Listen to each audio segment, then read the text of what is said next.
the great conservative movement of America and of our time. A brush fire of freedom is being lit all over this country. We, as an irate, tireless American populace, will overcome the few radical leftists that control the levers of power today. Joe Biden's failed economic policies has given us inflation like you can't believe, and the border is in disarray. It's amazing how few of the people commenting on this have actually bothered to go see what's happening. Well, Congressman Andy Biggs of Arizona actually went to the border. Biggs, where's Andy? Boy, oh boy, Andy. There's a guy. He's tough.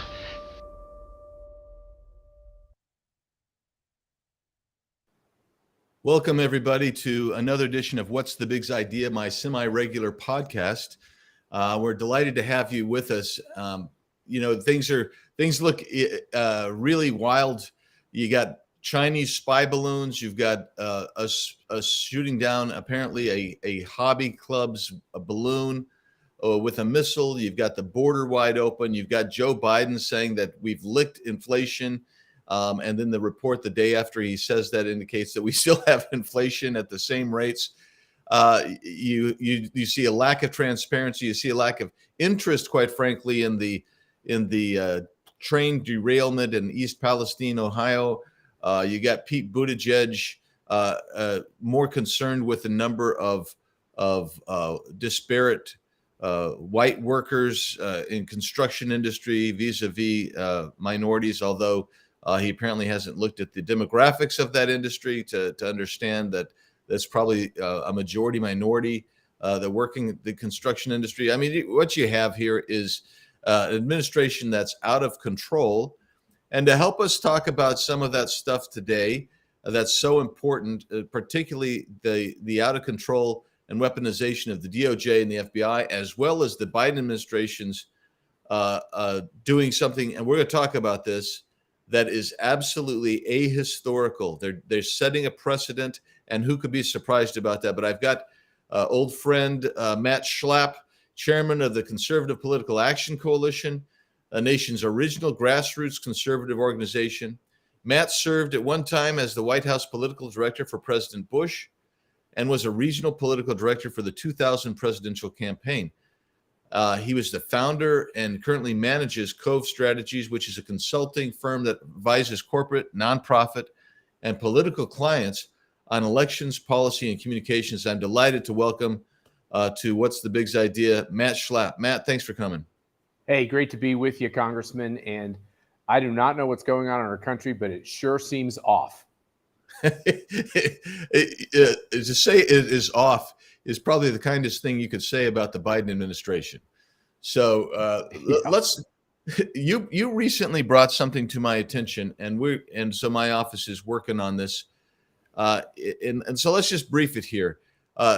Tell us about the case of Philip S. Formes, who was prosecuted in 2016 under the Obama Justice Department. Misconduct. Judge found misconduct, and then he ultimately goes to prison.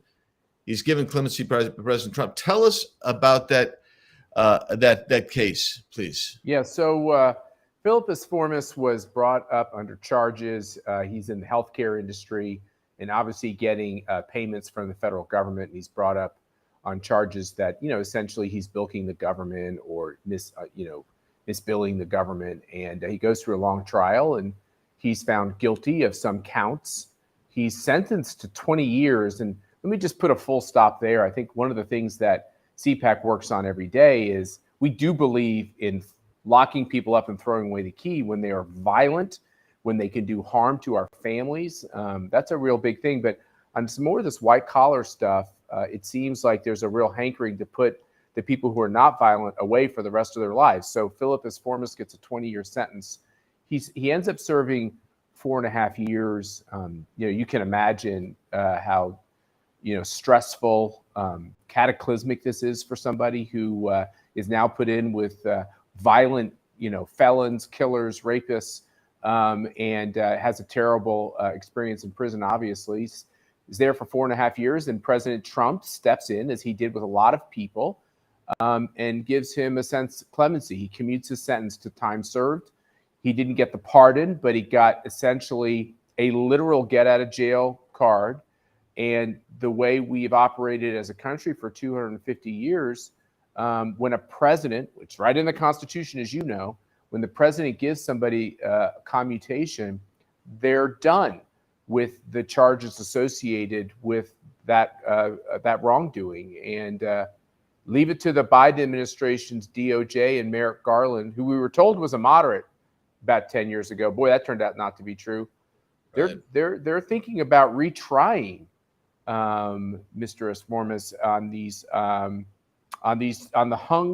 the counts where the jury was hung. In other words, on the counts where they did not find him guilty, they want to go back and retry him on those counts. And once again, we've never done this before. Yeah. So there's some pretty what I would call mitigating factors in the Esformas case that weigh in on his side. And I was a local prosecutor. I also tried a lot of cases, and I've looked at this. This is really unusual. So tell us about the judge finding prosecutorial misconduct, that they actually literally committed fraud, that the prosecutors committed fraud, and then they covered it up, and the federal magistrate mentioned that. Tell us about that aspect. Yeah, so here's what I don't know. I've read it seems like greater frequency examples of DOJ doing things that were anathema, that are unethical in prosecutions. I mean, we've been reading it all the way back to Ted Stevens, the senator from Alaska, who they pursued for years, and they found out that there was all kinds of inappropriate sexual relationships on the prosecutorial team, and so what we have here is a different example of misconduct, which is apparently something like 70 boxes of materials that are covered by attorney-client privilege. Now, you're the lawyer, I'm not, but this is the foundational principle of our jurisprudence, the idea that everybody is allowed to have legal counsel, and that the conversations you have to try to figure out how you're going to defend yourself, because the government has always had lots of resources. They always have more resources than the person on the other side. And so we try to make it a little fairer by setting up some ground rules. And one of those is you're allowed to have a lawyer and you're allowed to talk to him. And the government can't listen in on those conversations or go through all the materials. And they did go through the materials, and a federal magistrate found that to be egregious. And, it seems like almost every former attorney general has come out to say that these types of unethical behaviors can't accrue to the benefit of the government's prosecution. It should be accruing to the benefit of the person that's fighting the government. So whether it's been Mr. Mukasey, Judge Mukasey, or John Ashcroft, or others, they've come out and said that this is egregious. And these are people that ran DOJ. And look, I guess people can get things wrong, but when they get things wrong, they shouldn't be able to continue to persecute an American citizen. And in this case, they're going right back at it, even though it's been demonstrated they had misconduct in the most fundamental of ways. They're going right back at this guy. And what I worry about, Congressman, is that Philip Esformas is the first person they go after. But if they can essentially undo presidential commutations, presidential clemency for the hundreds of other people who have received it, it basically means that's not in the Constitution anymore. Yeah, I'm going to raise two or three quick points. Number one, the reason that you have in America, we have a presumption of innocence. That doesn't shift, except for in a rare case, such as if you were claiming self-defense, then you're basically admitting that you shot somebody, but now you got to show why it was self-defense. I mean, that rarely does the burden shift. The burden here, effectively, and that's why you have an attorney-client privilege. So we want communication, and you want the attorneys to be able to discuss this with their clients, not to hide anything per se, but to allow them to have open and fair discussion, because they're going to have to go against all the power and resources, as you say, of the state. And the state has the burden of proof, so you can't intercede. We're not like there's some places where the defendant has the burden of proof. That's not the case here. But when you invade the attorney-client privilege in such an overtly irresponsible way, in fact, quite frankly, malevolent way, then you've got misconduct. I'm kind of surprised that they actually didn't just dismiss the charges. And I'm also surprised that they didn't that there wasn't a complaint brought against the prosecution for misconduct. But in this case, in the S. Formas case, they misrepresented how much had been built as well, and not by a little bit. They misrepresented, claiming it was over 1.3 billion, but the actual amount was $200,000. And so, when you look at that, and then he gets put in, he loses. They have the trial, and then he goes away. But here's the other thing that I wanted to make, Matt, and then once you get your feedback and comment on this. We're not talking about new events and different unrelated events. So if somebody was pardoned or had their sentence commuted for, in this instance, fraud, and they went back out and committed new fraud, different cases of fraud, then you would say, of course they should prosecute. But they're not doing that. They're not on new instances of fraud. What they've done is they've come back and they've said, well, we're unhappy that we got cast as, who knows what their rationale is. But this is like the first instance that I've ever heard of this, where you're trying to set aside effectively a commutation, and out of events that arose of the original sentence, crime and sentence that was commuted, you're going to relitigate. And that's, I think, a critical point. You're relitigating as opposed to new charges. What's your thoughts? Well, I think there's a humility that's expected with different administrations. So, I was no fan of Bill Clinton. I was no fan of Barack Obama. But as a conservative constitutionalist, I have to acknowledge the fact that as a presidential administration, they have certain rights and certain powers. And what we're seeing with Merrick Garland, Biden's DOJ, and the Socialist Democratic Party generally is that you can't find much in the Constitution they agree with anyway.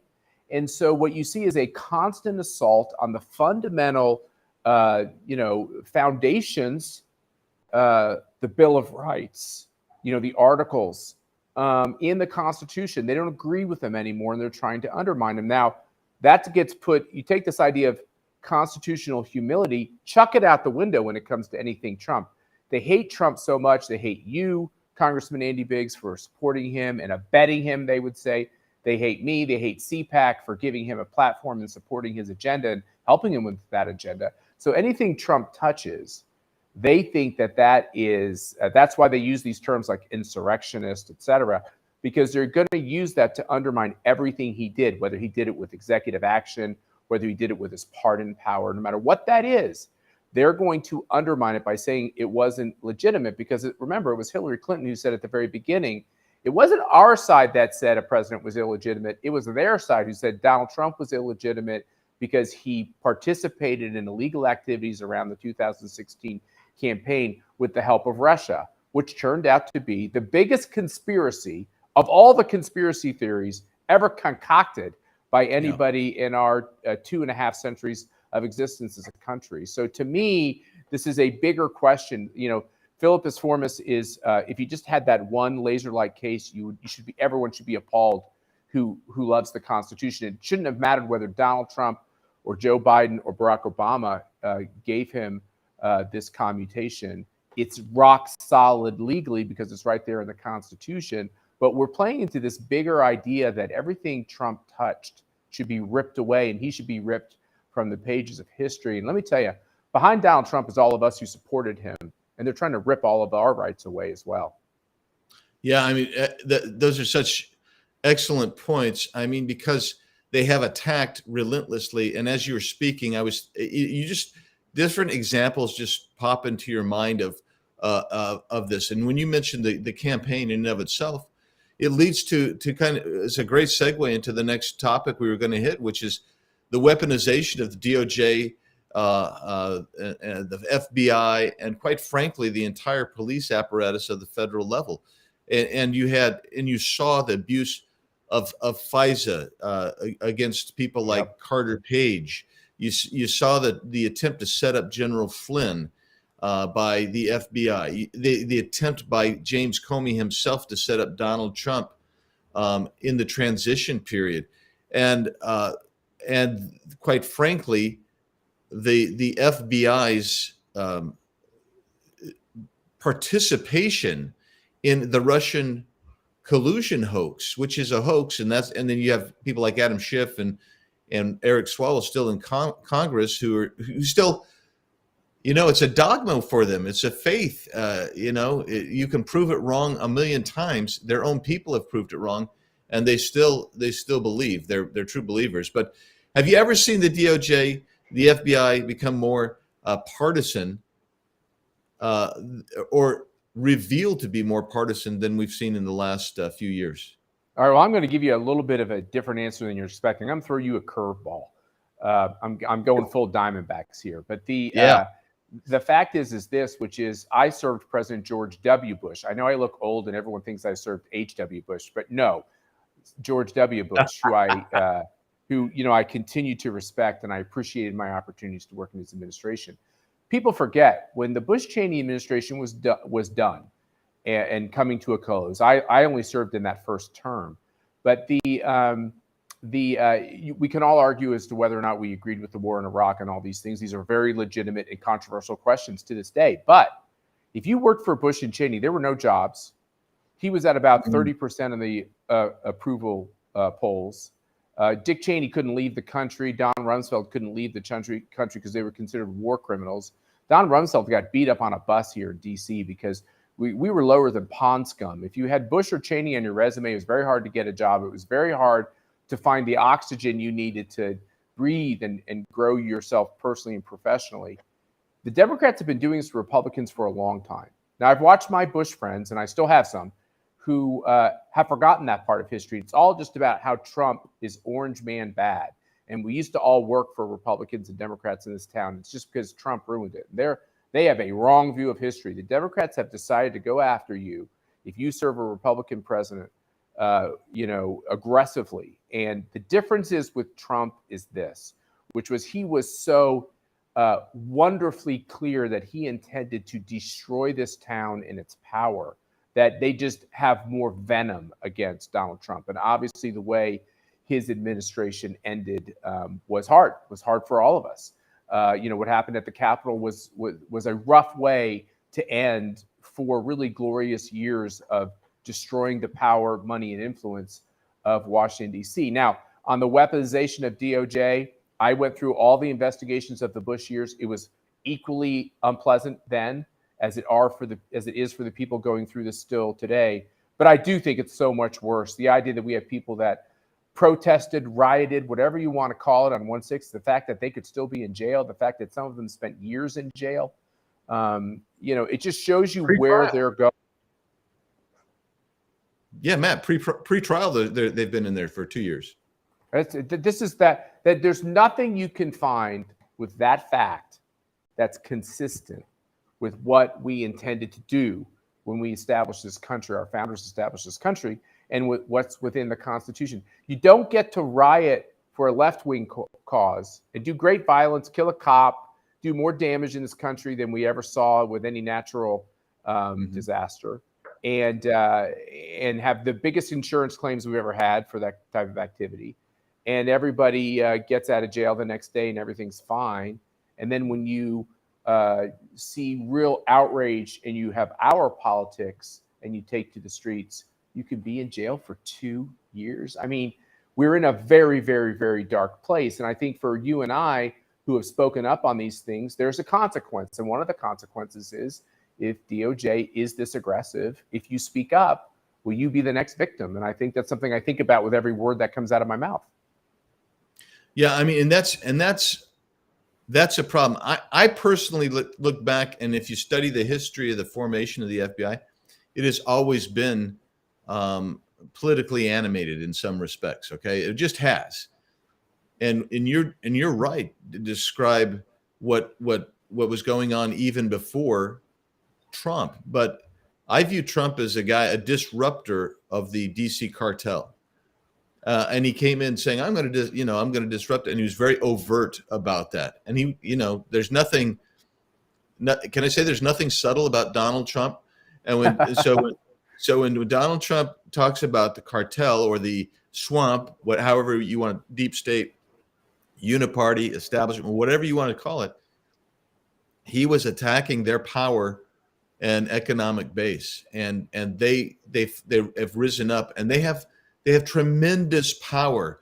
The Congress has ceded so much power to them over the years, and they took that power and they abused it. I mean, so I want to get to a couple things before we run out of time. Is we just had a report come out in December from the Director of National, Office of the Director of National Intelligence, where you have to get to a footnote to see this, but they actually are doing repeated queries about a member of Congress. They didn't have a warrant. They didn't have actually any probable cause or even reasonable suspicion, but they did a query after, and we don't know who it is yet. And then they also did a query about a local political party. And the ODNI says there's no indication that they were ever even going to have be able to trace any of their queries to any kind of nefarious foreign activity. So there was no justification under FISA for them to go after and make these queries. And now FISA 702 is going to expire again at the end of this year. And I don't know. I mean, folks, I don't know what Matt's going to say about this. I don't know where he is. I don't know if he's a big FISA lover or not. I've always wanted to eliminate FISA. I think it's a terrible, terrible law. But I definitely don't want to reauthorize 702. And I wanted to get your take on that as we talk about the DOJ and the FBI being weaponized, because when Horowitz released his report 5 years ago after the last reauthorization, that came out literally 2 weeks after we reauthorized, and I voted no at that time and tried to get people to vote no and tried to kill it unsuccessfully. But he said there had been hundreds of abuses of fraud. There had been cases, and we've seen one prosecution where a guy, an FBI agent, actually doctored his affidavit and his application for a FISA warrant and made more than 50 misrepresentations. Matt, what's going on and with the DOJ and FBI and how they're abusing even FISA, which had I guess a laudable goal back in 1978 when it was first authorized? Well, you have FISA, and then you have the ramping up of government data collection with all the events post 9/11, right? And so there's an alphabet soup that the American people get confused on which court is doing what. But the fact is at the tail end of the Obama administration, as we were going to the 2016 campaign, I remember reading how officials of the Obama administration were unmasking people in this data collection as they are listening in on conversation. Explain, please, for the people who are watching what unmasking means. Well, I don't come from the intelligence community, but there's one thing when the government is trying to pick up chatter to try to essentially the hook in is that if they can pick up chatter that someone's planning a catastrophic terrorist event, that triggers the ability to get more information about them. And what the people did in the Obama administration, at least was widely reported. I've seen nobody held to account for this, but it was widely reported that people were picking up chatter on non-terrorist activities. But remember, they're trying to call us all terrorists. That's why they try to use that terminology. So those are legal terms used to give them a hook to spy on us so that they can expose us politically. The Obama administration used the intelligence agencies, and Joe Biden was sitting right there the whole time with his own name on the ballot, right? Or excuse me, Hillary Clinton's name was on the ballot in 2016, but he would be the next one. He sat there, Barack Obama sat there. They were briefed on the fact that they were unmasking political operatives associated with Donald Trump so that they could do things to hobble his campaign, which turned into a very clear, demonstrable effort to delegitimize him after he won the presidency. But I do want to say one thing, Andy, this whole idea of the government power and its ability to surveil us with the Patriot Act and all these other things. I was the political director in the White House after Ken Mehlman and George W. Bush's first term. And I would be called into a lot of meetings as we were trying to figure out what these different policies and programs would look like. It wasn't the political guy getting to make the decision, but they valued my opinion enough to say, okay, there's some real questions here. How are we going to explain these things? And I remember one of these meetings, I'm sitting there in Richard Nixon's old office in OEOB. And one of these big meetings with a lot of lawyers ended. And you know me pretty well to know that I'm very blunt. And I sat there for an hour and a half and listened to lawyers use very complicated SAT words to legitimize what I viewed as basically snooping into Americans' lives. And a couple of the lawyers stayed behind who I had a good relationship with, who have big jobs now. And I remember saying, let me just ask you guys a question. Am I the only one around this table that finds it incredibly troubling that our government, for really no probable cause or whatever, can basically listen in and invade our private lives because they can, because they're the federal government? What happens when dishonorable people have that power? Because the whole idea of the Constitution is we assume that people have a dishonorable part to them. And if you don't limit their powers specifically, they will use power in a corrupting way. And won't that happen with all this ability that the intelligence community is now being given all this power? Won't it eventually lead to a corrupt use of the intention?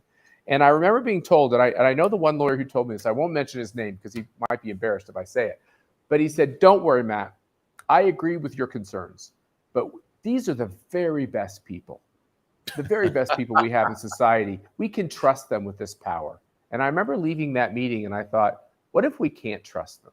Well, you know, we know the answer. We couldn't trust them.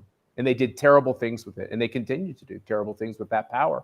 And I'm all for greatly limiting it because we've shown that the current system is completely corrupt and aimed at destroying people who have our politics.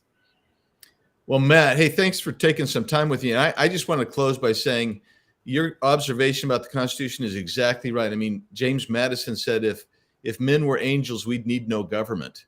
But men are not angels. And the purpose of the Constitution, they designed the Constitution. If you look at the Bill of Rights, it doesn't say you have the right to own and bear weapons or you have the right to free speech. It says government shall not infringe. Right. Government shall not impede. Government shall not prohibit. Whatever it's putting limitations on the government.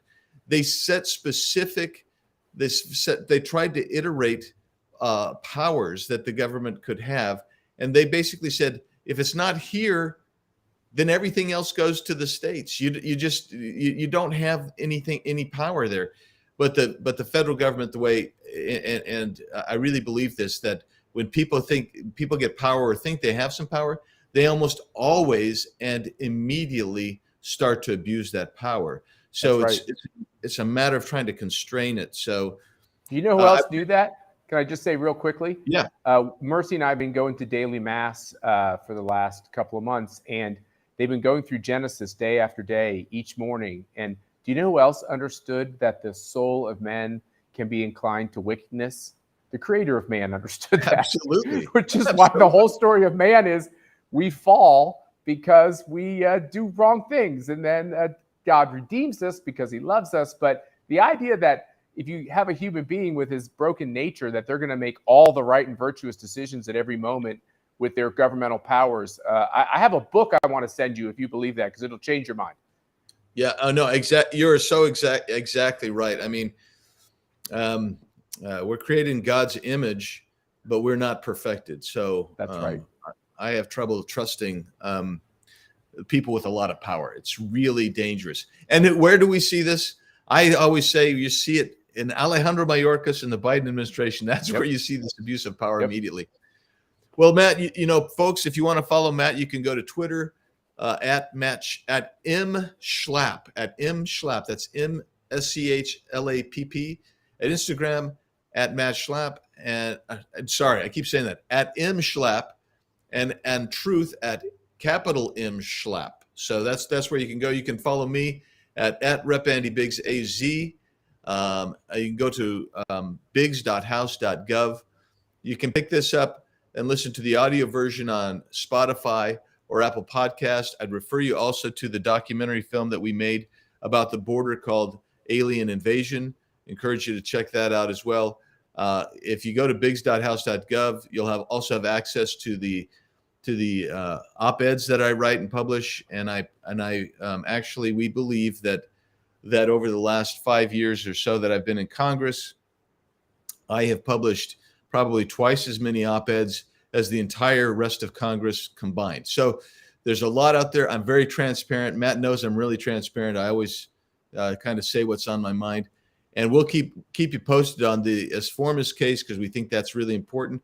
And we'll keep you posted on the FISA fight and the fight against weaponization of government against you, the American people. And thank you again, Matt, for joining me. And thanks for joining us on What's the Biggs Idea. And we'll catch you next time. Thank you.